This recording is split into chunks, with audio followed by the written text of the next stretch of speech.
siapa-siapa yang melakukan zikir, kemudian tertidur dalam zikirnya, maka tidurnya sama dengan zikirnya. Nah ini. Jadi dia subhanallah, subhanallah, subhanallah, ketiduran.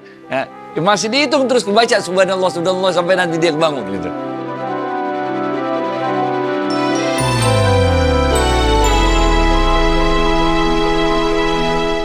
Assalamualaikum warahmatullahi wabarakatuh. Sahabat Smart Skill School, semoga kita semua selalu dalam lindungan Allah Subhanahu wa Ta'ala. Amin. Sahabat sehat selalu dalam puasanya. Dan saya ada satu pertanyaan kecil buat Ustadz Adi Warman Azwar Karim. Ustadz, Assalamualaikum, apa kabar? Waalaikumsalam warahmatullahi wabarakatuh. Sehat, berkah, bahagia selalu ya Allah, amin. Amin, alhamdulillah Ustadz. Ustadz, kita kan sudah tahu hal-hal apa saja yang membatalkan puasa kita, ya kan? Nah, kali ini saya ingin menanyakan satu hal yang ini batal apa enggak nih Ustadz? Jadi pada saat ngabuburit gitu, menunggu azan maghrib, ya semestinya zikir ya. Tapi ini misalnya kita nonton film lah, sambil menunggu azan kan. Pada saat tengah-tengah film tiba-tiba ada keluar gambar seronok Ustadz. Gambar tidak senonoh. Nah, itu gimana puasa kita Ustadz? Bagaimana kelanjutannya? Kacau. Oke, gini.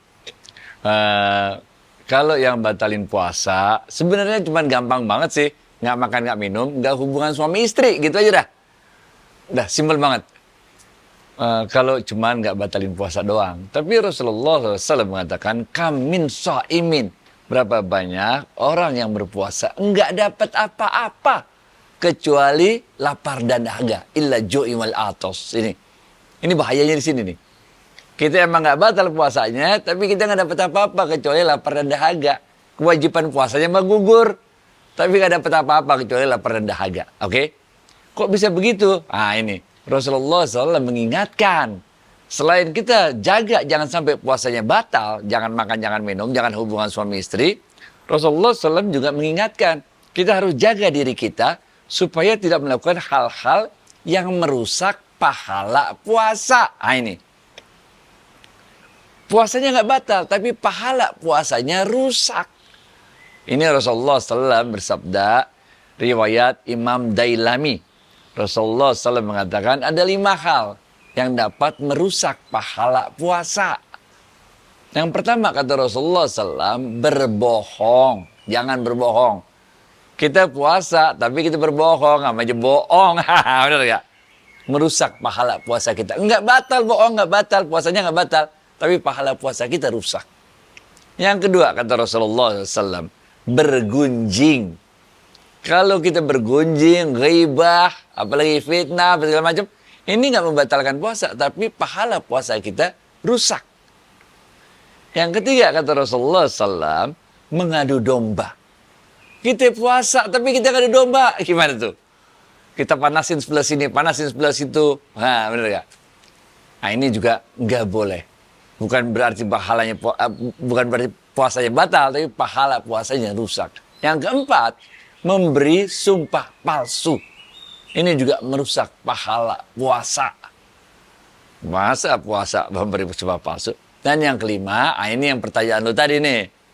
Memandang dengan penuh syahwat. Nah ini.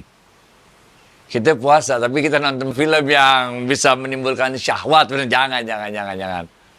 Apa artinya puasa kita? Katanya mau nahan nafsu, tapi uji nyali nonton film begituan. Jangan. Nah, inilah 5 hal yang bisa merusak pahala puasa.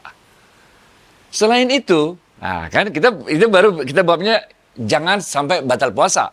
Yang kedua, jangan sampai pahalanya rusak. Tapi ada yang ketiga, kita harus isi puasa kita dengan amalan-amalan soleh.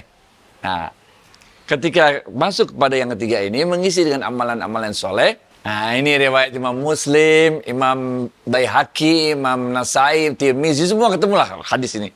Rasulullah SAW mengatakan, inilah bulan di mana kalian diwajibkan berpuasa pada siang harinya dan disunahkan bagi kalian untuk melakukan sholat malam, amalan-amalan malam. Benar gak?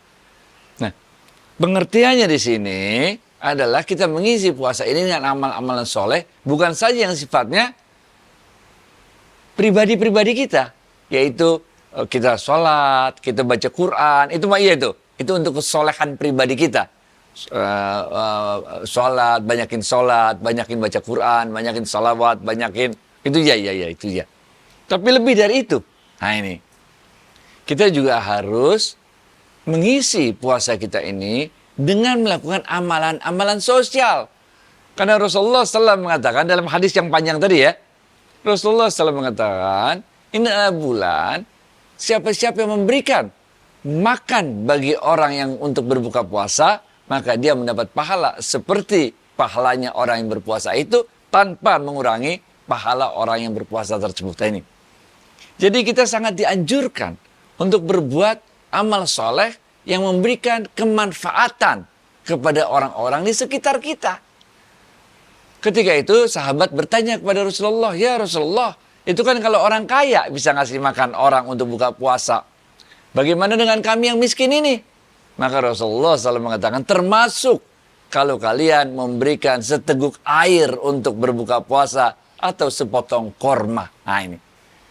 Jadi bukan aja orang kaya yang bisa mendapatkan pahala dengan memberikan makan orang yang berbuka puasa, tapi orang miskin pun bisa mendapatkan pahala yang sama. Karena nggak perlu ngasih nasi bungkus, nggak perlu ngasih nasi kotak. Kalau punya duit, makasih dah. Nasi bungkus, nasi kotak, bener gak? Kalau nggak punya duit, nggak apa-apa. Sekedar seteguk air saja, sekedar sepotong korma aja, ini udah termasuk memberikan makan orang untuk berbuka puasa. Nah ini, jadi bukan aja nggak batal puasa, bukan aja nggak rusak pahala puasanya, tapi juga kita harus isi dengan amalan-amalan. Amalan ini bagi dua lagi, amalan yang sifatnya mendekatkan diri kepada Allah, yang hablum minallah, tapi juga yang hablum minan nas, yaitu memberikan kemanfaatan kepada orang-orang sekitar kita. Gitu, Wid. Baik, paham Ustadz. Jadi kita harus berhati-hati ya, jangan sampai sia-sia puasa kita. Nah, ini dari pertanyaan sahabat-sahabat di dunia perfilman, terutama editor Ustadz. Mereka kan kerjanya malam, sehingga Bagus dong. Sahur, azan, sholat subuh, kemudian tidur Ustadz. Boleh. Keren banget. Islam ini agama semua orang, apapun profesinya. Mau yang jadi tukang jaga malam kek, mau yang jadi editor kerja malam kek, sama aja. Ini Islam buat agama semua orang, cocok buat semua orang. Bagi mereka yang memang karakteristik kerjaannya itu kerja di malam hari, seperti tukang jaga malam, atau yang jagain keamanan, atau yang emang kerjanya tadi editor malam segala macam, ini satu hal yang sangat baik sekali. Sembari ngedit, sembari kita bergumam, melantunkan zikir-zikir kepada Allah, sembari salawatan. Habis itu kalau capek, kan kerja nggak bisa terus-terus kan? 2 jam kerja berhenti, sholat 2 rakaat, kerja lagi, 2 jam sholat 2 rakaat. Udah, bentar lagi ketemu sahur dah, ketemu subuh, bener gak? Jadi nggak ada alasan bagi siapapun dalam bulan Ramadan ini untuk tidak bisa meraih keberkahan seluas-luasnya dalam bulan Ramadan ini dengan melakukan banyak amal soleh. Gitu, Fit. Jadi tidur selama berpuasa itu tidak apa-apa jadinya Ustadz? Wah ini nih ya, kalau kaum sufi nih, kalau kaum sufi, mereka itu tidak pernah tidur di dalam bulan Ramadan, tapi mereka tertidur di dalam melakukan amalan-amalan solehnya. Ini beda men, antara tidur sama tertidur. Nah, kan kita misalnya sholat, capek tertidur, baca Quran, ngantuk tertidur. Nah, ini ceritanya lain sama orang yang mau tidur aja gitu kan. Begitu juga orang-orang yang kerja malam tadi, editor segala macam, ketika mereka lelah bekerja, kan kerjanya tadi udah kita sebut, sembari zikir, sembari sholawat, kemudian dia tertidur. Itulah berlaku hadis Rasulullah SAW mengatakan, siapa-siapa yang melakukan zikir, kemudian tertidur dalam zikirnya, maka tidurnya sama dengan zikirnya. Nah ini. Jadi dia subhanallah, ketiduran. Nah, masih dihitung terus kebaca subhanallah sampai nanti dia kebangun gitu. Itu sebabnya juga di dalam ilmu tasawuf ini memang hadisnya ada yang sahih, ada yang dhaif, campur-campur lah kalau dalam ilmu tasawuf itu, karena kita levelnya udah bukan ngomongin tentang status hadis lagi ya. Itu disebutkan bahwa tidurnya orang berpuasa itu adalah ibadah.